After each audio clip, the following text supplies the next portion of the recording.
Missing Alabama mother found in the woods after sister discovers her car.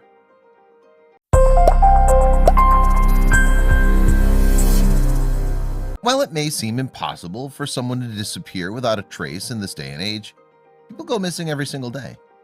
Authorities have to be very disciplined in the beginning of any missing person case to ensure they don't develop what people call tunnel vision.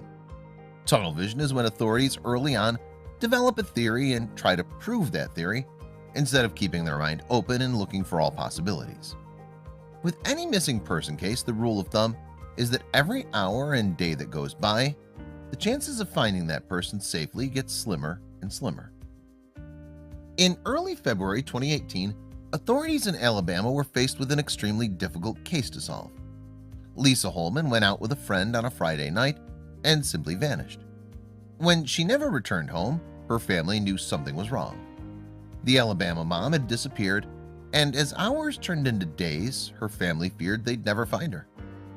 It was a true race against the clock, and the stakes were life or death.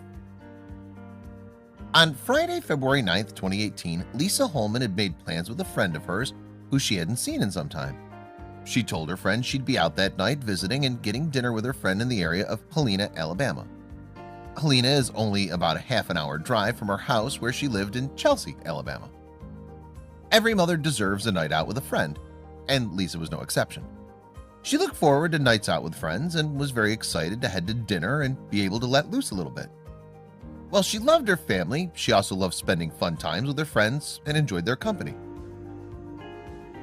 Lisa's family knew she'd be out all night, so it wasn't alarming as the night grew on and she didn't arrive home. When the 45-year-old mother still hadn't returned by 11 p.m., it was a bit odd, and that was a lot later than Lisa would normally stay out. The family started to get worried, as it wasn't like Lisa to stay out that late. As 11 p.m. passed and it was getting closer to midnight, the family began to wonder where Lisa was. They called her phone but didn't get any answer.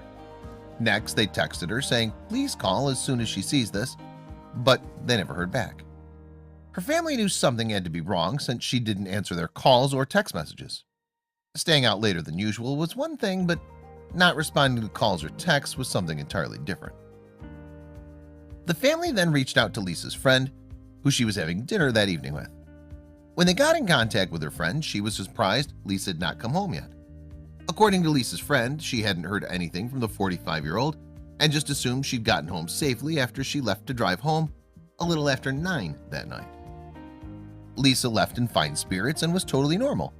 She wasn't drunk or under the influence of anything, so there was no concern for her safety going home that night. What was very concerning to the family, though, was that she left dinner at 9 p.m., so she should have been home by 9:30 p.m. It was now close to midnight, and there was no contact with Lisa. As the sun began to rise on the next morning, there was still no sign of Lisa. The family sat up all night, wondering what was happening, and their biggest fears began to sink in. They thought about calling the police that evening, but was optimistic that this was just a mistake and that there was nothing afoul. The police typically don't define a person missing unless there's no contact for 24 hours, so all the family could do was sit home and wait. It was a very long night where they feared the worst.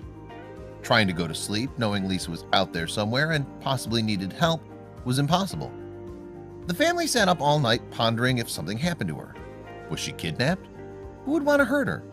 So many questions that they would eventually get answers to. Early that Saturday morning, Lisa's sister, Kathy Holman Caulfield, and Lisa's 17-year-old son, Jackson, couldn't sit around waiting any longer and decided to go looking for Lisa. At this point, she was not gone for 24 hours, so they thought they couldn't get the police to help them and did their own search initially for Lisa. To start their search, the pair decided to retrace the route Lisa would have taken to Helena, Alabama. They felt this was the most practical strategy and would help once they got their authorities involved. They decided to drive along the route that Lisa would have taken to dinner and carefully look for any clues for her along the way. At first, when they were driving, they saw nothing that stood out. They wondered if this was a big waste of time. But then, while driving around County Road 36 in Pelham, Jackson spotted what looked like a car. The car looked as if it had crashed off the side of the road, and he told his aunt to pull over. They were both shocked and astonished to find something they thought could be Lisa on their search. Jackson was unsure if it was his mom's car, but whoever it was needed help. Jackson and Kathy both pulled over on the side of the road and began calling out Lisa's name in hopes they'd hear a response. After a few minutes, when they heard nothing, they decided they were going to go into the woods. As they entered the woods, and their hearts were both racing in anticipation of finding Lisa. As they got closer, they realized it was Lisa's car and immediately thought that they finally found her and things would be okay. The terrain was tough, and as they approached, they felt a sigh of relief, but this would only become the beginning of this terrible ordeal. According to Lisa's sister's estimation, the car had slid off the road and down a 20-foot embankment. "I fell down the hill trying to get to her," said Kathy. Kathy then ordered Jackson to stay back as she didn't want him injuring himself due to the rough terrain. Kathy then immediately asked Jackson to call 911 since she wasn't sure what she was going to find in the car. Kathy feared that Jackson would see something that would cause great anguish to him, so she wanted to protect him. Jackson ran back and immediately dialed 911.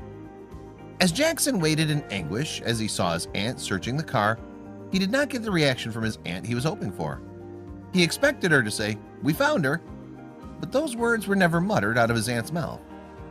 Now Jackson was hoping the police got there quickly, as he realized this situation was much worse than he had thought. Kathy finally got down to the car in the embankment and began calling her sister's name. She assumed she'd hear now that she was closer to the car, but she didn't hear anything. Her anxiety and fears began to rise, thinking the worst had happened, but it was very odd to her that she found the car but no Lisa. Kathy finally got to the car and she recounted, "I finally ripped the car door open and she's not in there," Kathy said. Based on the condition of Lisa's car, it was obvious it was a bad crash. So Kathy started looking around the area for Lisa, thinking she may have been thrown out of the car on impact. Looking at the area surrounding the car, there was no sign of Lisa at all. While looking around the car, Kathy first noticed that there wasn't much blood. By not seeing any blood, she believed that was a good sign that she was alive. This gave her hope that Lisa hadn't been badly injured in the wreck. Then, out of the blue, Kathy noticed another good sign. From a distance, Kathy saw an item on the ground. She wasn't sure what it was initially, but it looked like something of Lisa's. As she walked closer, she discovered Lisa's purse and said that it had looked like it had been intentionally placed on the ground. At that point in time, Kathy later said, "I knew then she made it out." At this point, after discovering what they discovered, they felt that she must be in a hospital by now. They assumed Lisa was in a crash and was taken to the hospital, and nobody had contacted them yet about it. Kathy and Jackson were started calling all the hospitals nearby to see if Lisa had been admitted, but there were no patients that matched her description. This left them in total shock. Kathy and Jackson assumed that there must be a mistake, and the hospitals had the wrong name. Lisa's sister said, "We called them multiple times, and I know we drove them crazy." This was deeply troubling to both of them, and since there was still no sign of Lisa, her family tried to guess what happened to her. The family came up with 3 theories as to what could have possibly occurred to Lisa in order to solve the mystery and bring home Lisa safely. After speaking with everyone and putting together all the details, they thought they had it figured out what could have happened to her. The first theory was that Lisa must have, after crashing her car, got out and got lost in the woods. This would make sense as she was literally nowhere to be found, and they knew the car crashed. The one thing that threw them off about this theory was why she left her bag behind. It didn't make sense that she would leave the bag, especially in a way that made it seem as if she left it on purpose. Their second theory was that after the crash, she got out of the car alive and okay. They felt that she must have walked back to the street to find help. It was late and dark out and the road was poorly lit, so finding help would have been a bit difficult. They thought she must have walked into the street, and when she saw a car come and got hit by the car. The car probably thought they hit a deer or animal and continued driving. This would explain why they were unable to find her body by the car. Maybe they just searched in the wrong area and had to expand the search area. Their third theory was that after the crash, she was badly hurt and weakened. Somebody driving by must have seen the crash and went down to see what was going on and saw her lying there all alone in the woods by herself. The person, though, was not there to help and had sinister intentions in mind. Instead of helping her, they abducted her and took her away. While this seems far-fetched, it would explain why there was no body and why her purse was left behind. So, which theory was it, they pondered. After some time to calm down, the family called the police. Not long after, Pelham police and firefighters and Shelby County Sheriff's deputies arrived at the scene of the accident and began their first search. Although Lisa was not missing for 24 hours, the police had a car crash and can start their investigation early. Finding Lisa's car and getting the police involved early would be a pivotal key to solving the mystery. The search initially focused on a 200-foot circumference around Lisa's car and 20 yards on both sides of the road. The authorities set up a grid of the area and assigned different search groups different areas of the grid. Each group was to report back their findings. The search team combed through their grids inch by inch, looking for any clue possible at what had happened. These searches can be very tedious to those involved, as you must line up shoulder to shoulder to walk. It's very strenuous on the searchers, as they must walk through tough terrain with their head down most of the time, looking at the ground. At one point, they found what they thought were glasses, and the group got very excited. Authorities raced over to determine if it was a piece of evidence, but ultimately ruled it out as just garbage in the woods. Lisa did not wear or have glasses, so they could not be hers. The searchers continued on, nonetheless, determined to find a clue. Despite their best efforts, there was still no sign of Lisa and any tracks or traces of where she had disappeared. Then, to make matters worse, it began to rain during the search, hampering the search team's efforts. Due to the train, the search team was called back and the search was put on hold. Lisa's family was devastated. Authorities decided that they needed to keep the search going even if it was raining, as time was of the essence, and at this point, time was also not their friend. They went high-tech by bringing in drones to search for her, which would use cameras as well as heat detector. They flew the drones over there the whole afternoon and night, Kathy said. They found several heat sources, but they were transformers and deer. When the sun started setting, the search was called off and scheduled to restart at 6 a.m. the next morning. The family was not in good spirits, as they had to go home empty-handed with not much more information than when they first started. Kathy decided to stay the night at her sister's home with Jackson and her 15-year-old niece, Anna Grace. The family was very disappointed but remained optimistic. "I'm sitting here in my sister's house. The quietness is deafening. My heart is broken. My spirit is broken. My hope is gone," said Kathy, who couldn't sleep knowing her sister was hurt and possibly in danger. She had to stay strong, though, for Lisa's kids. As the family sat there in Lisa's house, they could only wonder if any of their three original theories were right. It was a grueling experience to have to sit there all alone and wait and hope and pray for good news. Everyone knows that every hour someone is missing, the chance of finding them goes down significantly. The unknown is tearing me apart. Is she cold? Is she hurting? Kathy asked herself. Does she know we're desperately trying to find her? Is she alive? Did someone take her? How can you vanish after being in such a horrible car accident? So many questions. Early the next morning, family and friends from the first search gathered at the site to resume searching for clues or some sign of Lisa. What they didn't know at that time was that on this day, they were finally going to get answers to all their questions, and it would shock them to the core.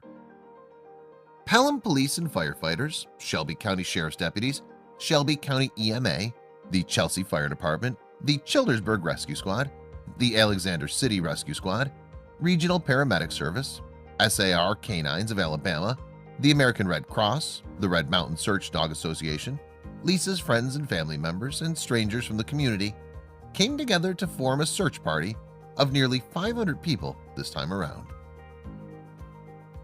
At 7:15 that Sunday morning, the first search team went out with directions from the authorities and were each given their specific grids again. Along with drones, they also sent out tracking dogs, this time in hopes of the dogs picking up a scent on Lisa. The teams were sent further into the woods this time as the grid expanded as the initial grid had been cleared. The authorities were cautiously optimistic with how far they expanded. What they didn't know at the time was what they were going to find so deep in those woods. The team had been walking through the woods calling out Lisa's name for about an hour. The dogs were barking, and overhead the sound of buzzing was coming from the drones above. As they called out her name again, they heard a voice scream back.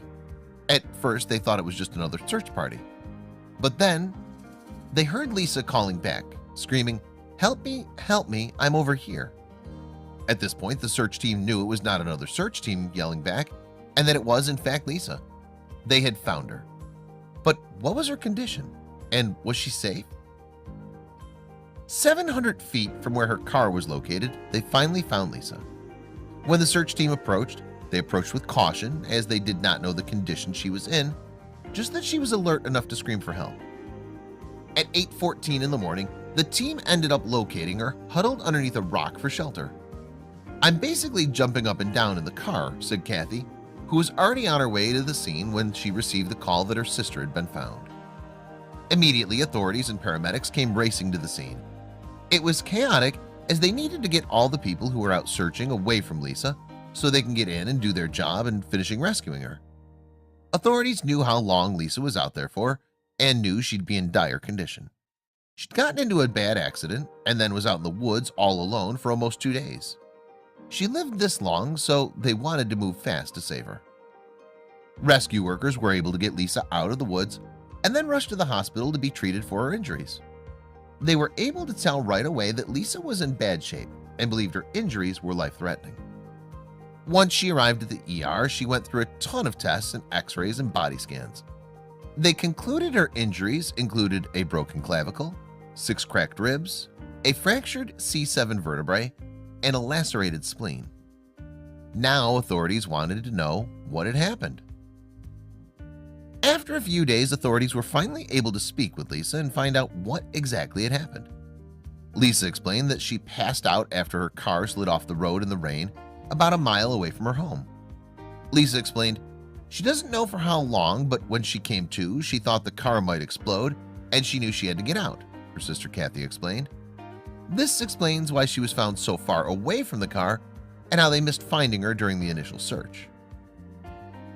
Even with all her injuries, Lisa managed to climb into the back seat and was able to get out of the car. She stumbled out of the car and went 10 or so feet, put her purse down and decided she needed to try to find help, her sister Kathy said. While walking, Lisa lost her bearings and was unable to figure out the direction she was walking in. She got lost and ended up walking deeper into the woods instead of to the road. She said she just wandered that whole first night, Kathy added. When the sun started to rise, Lisa was exhausted and in pain, so she found a rock overhang and crouched underneath for shelter as it started raining again. She said she prayed the entire time, Kathy said.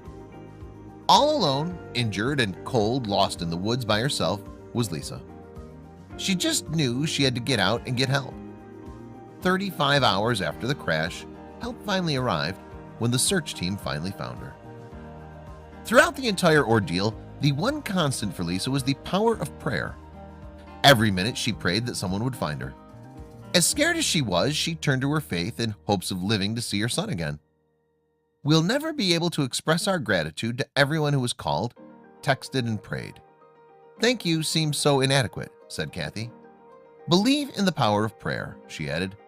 I believe angels were watching over her and protecting her every step of the way. I don't have any shadow of doubt about that.